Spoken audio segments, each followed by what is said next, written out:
बिस्मिल्लाहिर्रहमानिर्रहीम अस्सलाम वालेकुम। अल्लाह ताला से दुआ है कि अल्लाह ताला आपके रिस्क में खुशहाली करे। आज हम बनाने जा रहे हैं बहुत ही ज़्यादा डिफरेंट कैंडी कैरमलाइज्ड शीर खुरमा, आप इसको नाम दे सकते हैं क्योंकि मैंने बिल्कुल ये कि मेरी न्यू एक इन्वेंशन है, तो आप जो मर्ज़ी इसको नाम दे दें। मैंने क्या किया था, सवैयों का पैकेट हाफ जा रहा है, उसके हिसाब से मैं दूध भी ऐड कर रही हूँ। दूध जो है वो मेरे पास 2 कप, बड़े वाले कप से होता है ना, वो मैंने दूध ले लिया। ठीक है, आप ऑल पर्स भी ले सकते हैं या दूसरा वाला भी ले। मैंने वैसे सिंपल दूध लिया था, बहुत मज़े का बना था शीर खुरमा, ऐसे लग रहा है जैसे क्रीमी शीर खुरमा बन गया। और दूसरी तरफ मैंने ये नट्स ले लिए हैं, कुछ नट्स मैं इसमें ऊपर थोड़ा सा फ्राई करूँगी नट्स को। अच्छा, मेरे ससुराल में शीर खुरमा इसलिए नहीं बनता क्योंकि हम लोग जो ना शीर खुरमा होता है इस तरह की रेसिपी जिसमें दूध को उसमें सेवइयों में मिक्स करते हैं। ठीक है, हमारे ससुराल में शीर खुरमा जो बनता है ना, वो शीर खुरमा नहीं होता है। बेसिकली वो होता है क्या है, वो सेवइयों को बॉयल कर लेते हैं और उसमें देसी घी डाल के ना उसको ऐसे वो सेपरेट हो जाती हैं, और सेपरेटली वो दूध रखते हैं, दूध का एक ना बॉयल करके अच्छे से, और सेपरेट शुगर रखते हैं। शुगर भी ना उसको ब्लेंड करके ना उसका वो पीसी हुई जैसे नहीं कहते शुगर, वो बना देते हैं।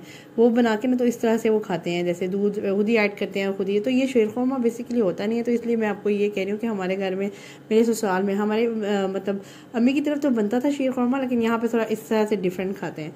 और इस तरह से मैंने सेवइयाँ भी ऐड कर दी है, थोड़ा सा वो क्रिस्पीनेस हुआ है उसमें ना, थोड़ी सी क्रिस्पी हुए हैं नट्स, मैंने इसमें सेवइयाँ ऐड कर दी। अब सेवइयों का थोड़ा सा कलर चेंज होगा।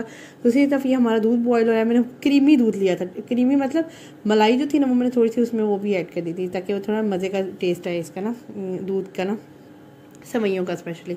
अच्छा, दूसरी तरफ ये हमने कर लिया इस तरह। वैसे आम तौर पर हम यूजुअली ना तकरीबन हाँ दूसरे दिन शीर खुरमा घर पे बना रहे होते हैं, लेकिन ईद पे स्पेशली हम इस तरह से खाते हैं ससुराल में ना, इस तरह बॉयल करके, और दूध खुद ही डालते हैं, चीनी खुद ही डालते हैं, ये बहुत मज़ा आता है। अब मुझे भी आदत पड़ गई है ना वो खाने की, लेकिन हम नॉर्मली जो है ना, ये आम तौर पर बच्चों के लिए, सबके लिए हम खाने के साथ स्पेसिफिकली ना बना लेते हैं ये शीर खुरमा ना, हर दूसरे तीसरे दिन हमारे घर में बन रहा होता है।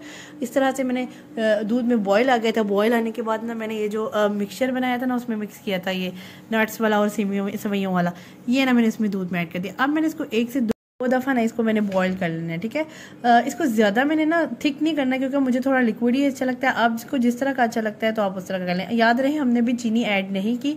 चीनी को ऐड करने के लिए मैं इसको ना इधर ही थोड़ा मेल्ट करूँगी, थोड़ा कैरेमल इसका बनाऊँगी।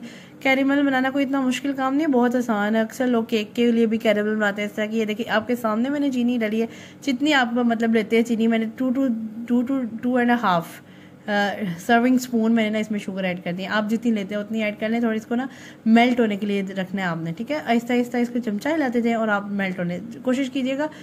वो दूसरा वाला चमचा हो जैसे ना, वो लकड़ी वाला, वो बेहतर रहता है। इसके ऊपर ना सारी चिपक रही थी, वो कोई मसला नहीं। अब मैं बना रही थी तो मैंने भाई इसके साथ ही जाने दिया। फिर मैं इसको ज़्यादा थोड़ी देर बाद हिला रही थी, ज़्यादा नहीं उसको साथ चिपका थी, लेकिन ये है कि उतर रहा था उसके ऊपर से। इस तरह से आपने ना उसका कलर जो है ना, अभी लाइट ब्राउन हुआ है, इससे ना थोड़ा सा डार्क ब्राउन होगा ना, कुछ इस फॉर्म में। देखिए मेरी शुगर भी सारी मेल्ट हो गई है और मेरी इतना ज़बरदस्त से कैरेमल भी बन गया। आपने इस पॉइंट में ना दूसरी सेवइयों में ना इस तरह से कैरेमल ऐड कर देना, ये इतने मज़े का टेस्ट बनता है। और ऐसे खोई वाली आइसक्रीम भी खा रहे होते हैं, उस तरह की टेस्ट आ रहा होता है इसका। अच्छा, इसमें ना इसके डालने से ना इसका कलर भी थोड़ा ना चेंज हो जाएगा। जैसे कैरेमल का कलर नहीं होता, जैसे ब्राउन सा पहले वाइट होता है, वैसे अगर बेसिकली आप बनाए ना तो आपका जो सेवइयों का कलर जो होता है ना वो वाइट होता है, लेकिन जब आप ये कैरेमल के तरीके से बनाएंगे ना तो इस तरह से आपका थोड़ा ब्राउन और थोड़ा क्रीमी सा टेस्ट आएगा। अच्छा, ये इस तरह से चिपक रही है, ज़ाहिर शुगर जो है वो मेल्ट हुई है। शुगर जब भी मेल्ट होगी ना तो इस तरह से ही चिपकेगी, इसमें आपने परेशानी होना, बस ऐड कर देना इसमें खुद ही वो जैसे जब हीट मिलेगी ना वो खुद ही खुल भी जाएगी और उसमें मिक्स भी हो जाएगी शुगर अच्छे तरीके से। ये जो आपने शुगर ऐड किया उसके बाद आपने वेट करना है कि वो अच्छे तरीके से ना आपकी शुगर मेल्ट हो जाए। मुझे लगता है इस पे पॉइंट मैं देख रही थी मेरी बिल्कुल शुगर मेल्ट हो गई थी, तो मैंने इसको स्टोव बंद कर दिया था क्योंकि मैं इसको इतना नहीं पकाऊंगी कि मुझे ज़रा थोड़ी सी ना ढीली पसंद है। इस तरह से मेरे पास बटर स्कॉच थी, बटर स्कॉच को मैंने पीस लिया। अच्छा, बिल्कुल लास्ट में ना इस तरह से मैंने बटर स्कॉच भी ऐड की थी, शुगर और बटर स्कॉच के कुछ नाइस पीसेस। तो वो इस तरह से क्रंच आ रहा था, बहुत मज़े का लग रहा था। वो पता नहीं क्या हुआ, मेरी वीडियो नहीं बनी, सॉरी फॉर डैट।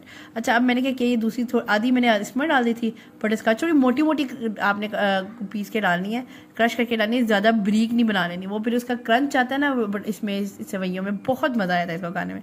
अच्छा, इस तरह से मैं थोड़ी ग्लास की डेकोरेशन के लिए भी बात थोड़ी थोड़ी ना मोटी क्रश कर ली थी। इस तरीके से मैंने उसको पानी में ऐड किया, पानी में ऐड करके थोड़ा सा इसको ग्लास को थोड़ा डेकोरेट करने की कोशिश किया। अच्छा इसमें ना थोड़ा सा आपके मल्टी चीज़ें होती है ना तो वो ज़्यादा प्रोमिनेंट होती है। अगर बंटीज़ है ना, पैकेट एक छोटा सा पैकेट ले लें मार्केट से बंटी का, बच्चों के लिए जो भी लेते हैं वो उसको पीस के इस तरह से आप ग्लास पे भी लगा सकते हैं। इस तरह से मेरे पास फिलहाल मैं क्योंकि उस तरह से उसकी चीज़ इस तरह की चीज़ बना रही थी तो मैंने वही इस तरह से लगा दी साइड्स पे ना ग्लास पे। इस तरीके से मैंने क्या किया, वो सवैयाँ ऐड कर दी, उसके बाद थोड़े से नट्स डाल दिए। ये इतने मज़े की सवैयाँ बनी थी ना, यकीन करें एक दफ़ा ये वाली सवैयाँ आपने ज़रूर ट्राई करनी है। और एंड पे बटर स्कॉच आपने ज़रूर डालनी है इसमें सवैयों में ना, थोड़ा क्रश करके, मोटी मोटी क्रश करके। और उसका क्रंच ऐसे लग रहा था जैसे ना हम कोई मज़ेदार से कोई आइसक्रीम, कोई कुल्फ़ा खा रहे हैं। उसे आपको कभी आइसक्रीम खाई होगी, उसमें छोटे छोटे क्रंच आते हैं ना चीज़ों के, वो जो इस तरह के वो टॉफ़ीज़ के, और इस तरह की मज़े की उसके टेस्ट आ रहा था। अच्छा ये देखिए मैं आपको बता दी, इस तरह से मैंने ऊपर भी क्रश करके डाली थी ये बटर स्कॉच। आज की मेरी रेसिपी बिल्कुल डिफरेंट इनोवेशन और ये प्रॉपरली मेरी रेसिपी है, कंप्लीट है। अगर आज की रेसिपी आपको मेरी पसंद आई है तो do follow me and subscribe to my channel. Don't forget to share it with your friends and family. अगर आपकी ईद पे मेहमान है, आम आप दूसरे दिनों में बना सकते हैं, ज़रूरी नहीं कि सिर्फ आप ईद पे ही शीर खुरमा बनाएं, आप वैसे भी सर्व कर सकते हैं। इस तरह की चीज़ों में सर्व करेंगे ना तो वो एक डिफरेंट ही लुक आएगी, आम सी चीज़ भी आपकी ना बिल्कुल ही वो ख़ास लगेगी। जाते जाते आप सबको ईद मुबारक। अल्लाह ताला आपको अपनों के साथ खुश रखे। नेक्स्ट वीडियो तक के लिए अल्लाह हाफ़िज़।